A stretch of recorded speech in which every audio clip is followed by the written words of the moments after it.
사랑하고 존경하는 국민 여러분, 정우택 국회 부의장님과 선배 동료 의원 여러분, 국무총리와 국무위원 여러분, 더불어민주당 인천 계양갑 출신 국회의원 유동수입니다.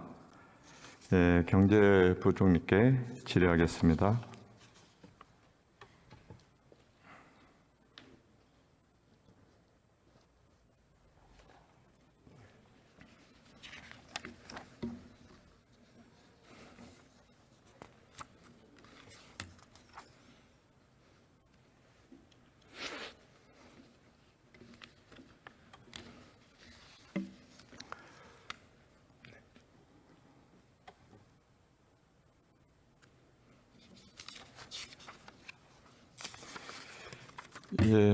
경제부총리님.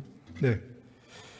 제가 정책금융에 대해서 여러 차례 질의한 바 있습니다. 그리고 우리나라는 여러 부처에 13개 기관의 정책금융기관들이 있고 기재부가 이를 관리를 해야 되는데 정책금융총괄관리부서가 존재하지 않아서 국감 때도 지적하고 인청 때도 지적한 바 있습니다. 이러한 관리 부재는 정책금융이 2013년도에 770조에서 최근 2023년도 말에 1942조까지 증가했습니다. 이는 가계부채 1886조를 오버하고 있는 것입니다. 2013년도에 우리나라 명목 GDP가 1500조였는데 2022년도에 2162조로 1.44배 증가한 바 있습니다. 그런데 정책금융의 공급 잔액을 보면은 2013년도에 770조에서 최근에 1942조까지 증가한 바 있습니다. 2.5배가 증가했는데요. 만약에 GDP 성장률만큼 1.44배 증가했다면 우리나라 정책금융의 공급 잔액은 1110조였고 이를 역으로 얘기하면 정책금융이 830조만큼 더 공급됐다. 버블이 있다. 만약에 830조만큼 정책금융이 공급되지 않았다면 우리나라 GDP 성장률은 1.44배만큼 증가하지 못했을 거다. 이렇게 얘기를 한 바 있습니다. 기억하시죠? 네. 어떻게 생각하십니까? 네. 상임위에서도 말씀을 드렸습니다만 정책금융이라고 하는 것이 의원님 너무 잘 아시다시피 어떤 주거의 문제라든지 서민과 실수요층의 어떤 주거 안정, 지금 예를 들면 그런 식으로 해서 정책의 목적을 위해서 필요한 부분도 분명히 있고 불가피한 측면이 있었습니다만 말씀하신 것처럼 이렇게 단기간에 급격히 증가한 거에 대해 문제점 지적은 전적으로 동일하고 있고요. 그래서 그 부분에 대해서는 아까 컨트롤 타워가 없다고 말씀을 하셨습니다만은 저희 기재부하고 부기관장과 차관급으로 저희가 정책금융 협의회를 해서 지금 논의를 시작을 했습니다. 만들려고 하고 있습니까? 네, 그렇습니다. 그런데 우리 조상목 부총리께서 금융권 신년 인사 1월 3일 날 PF 건전관리 중요성 얘기하면서 역대 최대인 570조를 정책금융으로 공급하겠다 이렇게 얘기를 하고요. 지난 2월 22일 날 한동훈 비대위원장은 중소기업에게 100조의 정책금융을 공급하겠다 이렇게 얘기를 하고 있습니다. 그래서 정책금융에 대해서 관리할 의지가 있는지 의심스럽거든요. 말씀해 보시죠. 네, 저는 저희가 신년 인사회에서 금융기관들, 즉 정책금융기관들이 많이 나왔기 때문에 그분들한테 올해 어떤 이 정책금융 자체가 우리 최근에 올해 특히 상반기가 민생이 어렵기 때문에 민생이 어려운 부분에 대해서 우리가 인식을 공유하기 위해서 제가 말씀을 드린 것이고요. 그럼에도 불구하고 지금 의원님 말씀하신 정책금융 자체의 어떤 건전한 증가, 건전한 운영을 위해서 이런 효율화를 위한 이런 노력이 필요하다라는 건 전적으로 동의합니다. 이런 정책금융의 과다 비대함이 어떤 시장의 왜곡을 가져온다고 생각하십니까? 일단 가장 기본적으로는 민간금융을 이제 구축하는 효과가 있을 것 같고요. 그다음에 정책금융은 아무래도 시장 원리에 따라서 이루어지지 않기 때문에 비효율이 존재한다고 생각합니다. 그렇습니다. 부동산으로 과도한 쏠림이 일어나고 있고요. 두 번째는 우리나라 상장사의 한계 기업의 비중이 17.5%까지 가고 있습니다. 그때 한계 기업의 기준을 어떻게 보죠? 그 이자 보상 비율 가지고 하고 있습니다. 예, 지금 뭐 의원님 그 기준인지 모르겠지만 이자 보상 비율을 일이 안 되는 그런 기업들을 한계 기업이라고 보통 얘기를 합니다. 그래서 3년간 계속될 때 한계 기업이라고 합니다. 네, 그렇죠. 네.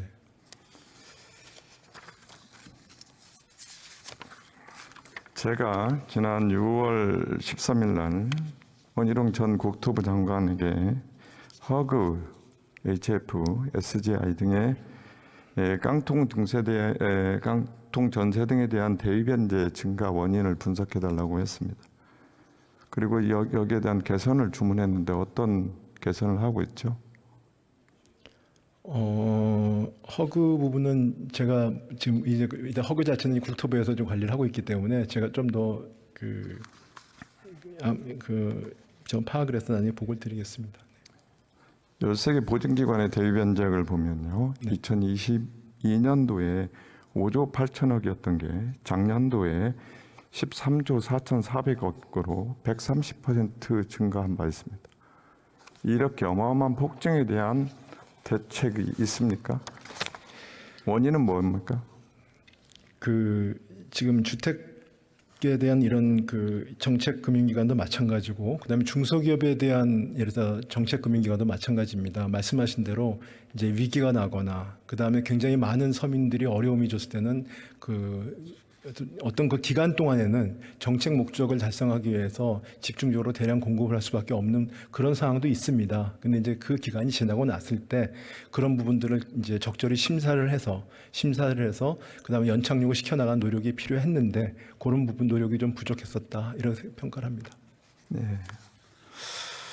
예, 윤석열 정부의 110대 국정 과제 중에 R&D가 총 지출 금액의 5% 수준 유지하겠다 했는데 작년도에 3.94%에 불과합니다. 실제로 순수한 R&D 삭감액은 한 3.4조 정도 되는데요. 전체 2023년도 R&D 사업이 1,486개입니다. 이 중에 813개 사업이 삭감되어 있고요. 50% 이상 삭감된 게 318개 사업입니다. 국회 예정처가 정부 부처에게 그 원인을 질문했는데 260개 사업에 대해서는 삭감 이유를 대지 못하고 있습니다. 이로 보면은 R&D 삭감이 무원칙으로 삭감됐다. 그래서 연구 현장이 초토화되고 있다. 이렇게 보고 있고요. 그 결과로 출연연이 원래 본래 목적과 달리 외부 과제 따기에 나서고 있고, 이공계 대학원생들이 급여가 240에서 120을 반토막 나 있고, 중소기업도 기반이 약화되고 있고, 특히 국가 R&D에 참여하지 못한 학생들은 철저히 소외되고 있다.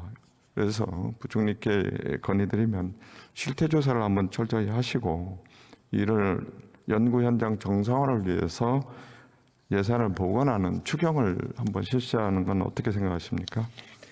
아까 과기부 장관이 앞에 의원님 질의에서 답변을 드렸지만, 지금 이제 R&D 예산 삭감이라는 표현을 쓰셨는데 이제 결과는 삭감으로 나타났지만, 저희가 아시다시피 R&D 예산 규모가 세계적으로 높은 수준 아닙니까? 그리고 최근에 한 3, 4년 동안에 2배로 늘어났습니다.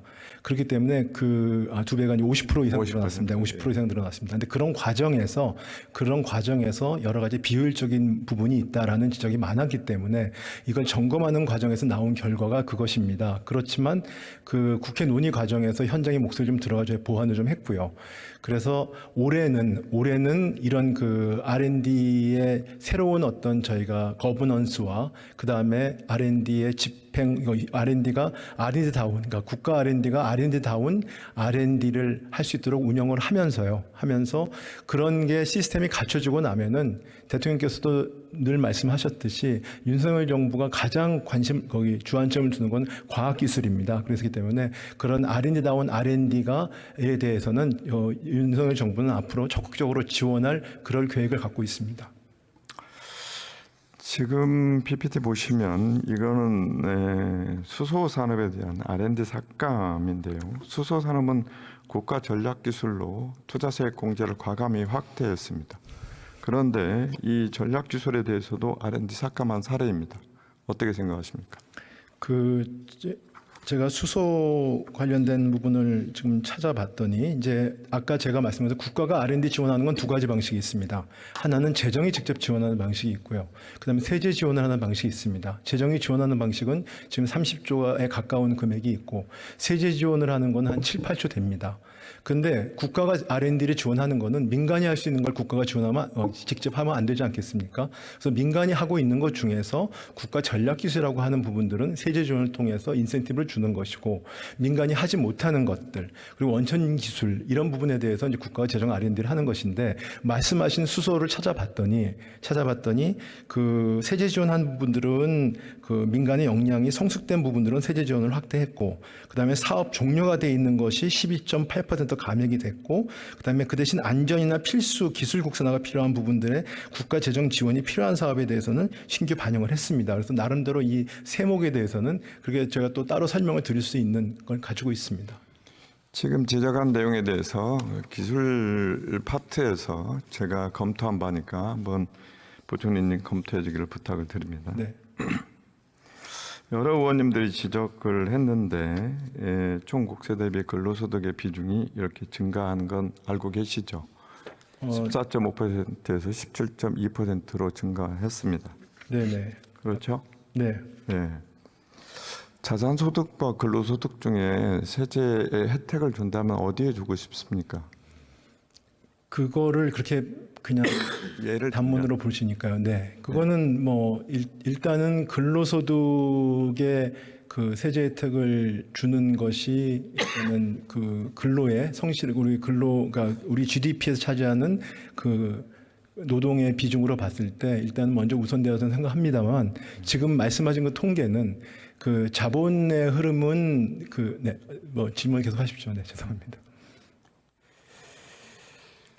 예, 근로소득 세액공제를 알고 계시죠? 네네. 근로소득 세액공제 시에 산출세액의 기준이 되는 금액이 얼마죠? 산출세 기준이 잘 모르시죠? 이게 130만 원 기준으로 네네. 그 이하 금액은 55%, 그 이상 금액은 30%를 적용하고 있습니다. 네네. 그런데 이 기준이 언제 만들어졌는지 아십니까? 네, 말씀을 주시죠. 잘 모르죠. 네, 말씀을 주시죠. 10년 됐습니다. 네네. 그리고도 이게 근로소득 세제에 대해서 우리가 관대하게 근로 의욕을 고취하고 그리고 민간 소비를 확대하고 이렇게 하겠다고 근로소득에 대한 세제를 손볼 필요가 있다 이렇게 생각합니다. 네, 검토해 주시기를 부탁드립니다. 그렇습니다. 종부세 얘기를 하겠습니다. 네. 종부세 공정시장가액 비율이라는 게 있죠. 네, 그렇습니다. 과거 정부에 80% 하다가 2019년도, 20년도, 21년도까지 95%까지 올렸는데 이게 시행령을 고쳐서 60으로 과감하게 내렸죠. 네.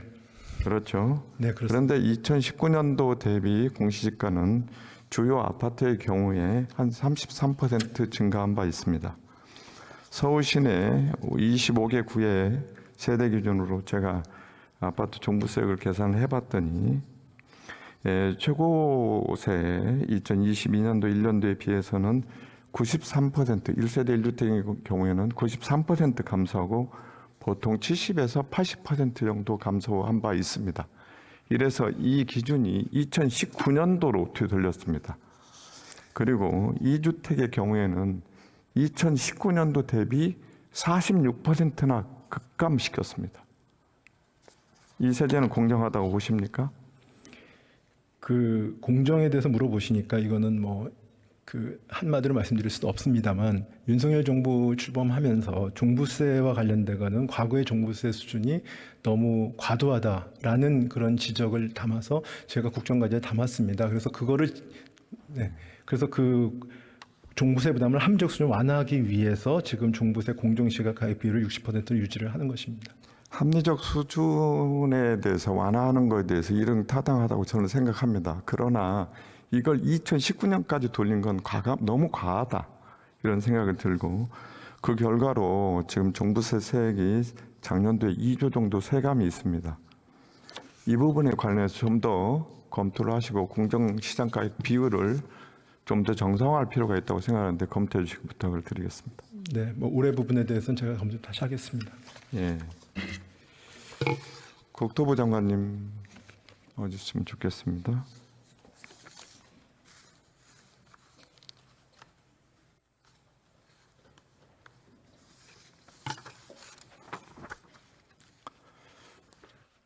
예, 장관님. 지난 1월 25일에 정부가 교통분야 3대 혁신 전략을 만들면서 GTX-D Y자 노선과 GTX-D E자를 포함해서 GTX 노선을 발표한 바 있습니다. 네, 맞습니까? 예 맞습니다. 예. 그렇다면 장관님, GTX-D Y자 노선과 GTX-E 노선이 제5차 국가철도망 계획에 포함될 확률이 있습니까? 뭐 당연히 그런 취지로 생각하고 포함할 걸로 믿어도 되겠습니까? 예정을 하고 발표를 한 겁니다. 예. 혹시 상하이 푸동 공항에서 마그레브 열차를 타고 상하이 도심에 진입해 본 적 있습니까? 못 가봤습니다. 못 가봤습니까? 예.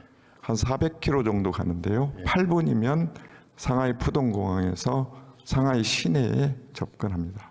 400km를 8분에 간다고요? 400km로 시속 400km로 400km 8분이면 예. 푸동에서 예. 상하이 중심가에 들어가는 열차입니다. 저는 인천공항에서 서울의 도심까지 네. 30분의 접근이 가능한 GTX DY자 노선과 E 노선이 꼭 필요하다고 생각합니다. 예. 제 5차 국가철도망 계획에 적극적으로 반영해 주시기를 부탁을 드리겠습니다. 네, 그런 취지로 검토를 해서 발표를 한 것이고요. 끝까지 잘 챙겨 보겠습니다. 예. 네, 알겠습니다. 들어가셔도 좋습니다. 네, 부총리님, 조상목 부총리님 한번 나와주세요.